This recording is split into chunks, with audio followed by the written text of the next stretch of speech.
Hello guys, बरफ ओगळा मंड्यो। ચાલો હવે જોવા જઈએ આપણે। હજુ પણ આ બરફના ઢગલા દેખાય છે। ફૂટપાથ ખુલ્લા થઈ ગયા, આજુબાજુ ઘાસ દેખાવા લાગ્યું। સામેના ખાડામાંથી બરફ લગભગ ગાયબ થઈ ગયો। રોડની આજુબાજુ બરફની ઢગલીઓ ઓછી થઈ ગઈ। જુઓ ગાઈસ, બરફ પીગળવા લાગ્યો છે।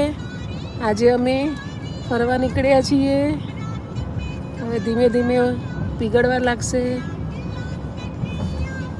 આ રોડની આજુબાજુ ઘણો ક્લિયર થઈ ગયો। આ જે કાળું દેખાય છે એ બધું સફેદ દેખાતું હતું।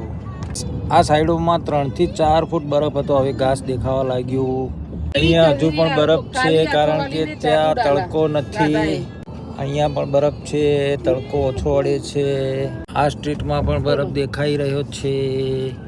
સ્નોમેન પીગળી ગયો। અહીંયા બરફ ઓગળવાનું ચાલુ થઈ ગયું। ઘરો આગળ હજુ પણ બરફ છે, ઢગલા બંધ। સાઈડમાં કાદવ કીચડ દેખાય છે, બરફ ઓગળ્યો એનું પાણી નીકળ્યું। આ મેદાનમાં અંદાજિત 2 ફૂટ જેટલો બરફ બેસી ગયો। આ ક્રિકેટ ગ્રાઉન્ડ આખું બરફથી ઢંકાયેલું છે, પણ 2-4 દિવસમાં હવે લગભગ ખુલ્લું થઈ જશે। અમે અહીંયા મેચ રમવા આવ્યા હતા। ટીસની જાળી દેખાય છે,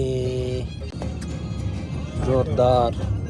મોટો ઢગલો આવ્યો, તે ઢગલો પણ ઓગળી રહ્યો છે। આજુબાજુ ઘાસ ખુલી ગયું છે, આજુબાજુ કિચડ થઈ ગયો છે બરફના પાણીથી।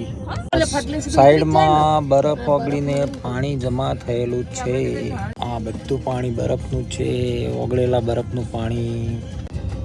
ઘાસ ખુલ્લું થવા માંડ્યું। કાદવ કિચડની જગ્યાએ પછી સરસ મજાનું લીલુંછમ ચાદર જેવું દેખાશે। આ બચ્ચા પાર્ટીનો પાર્ક બધો ઢંકાઈ ગયેલો છે। કેન્ડી કેન પાર્ક આવી ગયો। આજુબાજુથી મસ્ત મજાની જમીન ખુલ્લી થવા લાગી છે। 8મી માર્ચ છે આજે, હજુ પણ બરફ દેખાઈ રહ્યો છે। ટેમ્પરેચર પ્લસમાં ગયું, બરફ ધીમે ધીમે ઓગળી રહ્યો છે। સસ્કેચવાનનું સાયન્સ સેન્ટર। આ ઠૂંઠા જેવા દેખાતા બધા ઝાડવાના સરસ મજાના લીલાછમ પાંદડા હવે ટૂંક સમયમાં આવી જશે।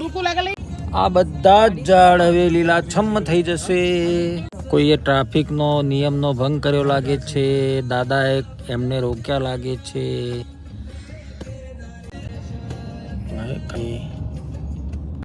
સાઈડમાં બરફ થઈ ગયેલું લેક દેખાય છે। સામે વ્હાઈટ દેખાય લેક છે।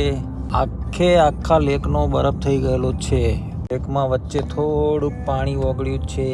Legislative building.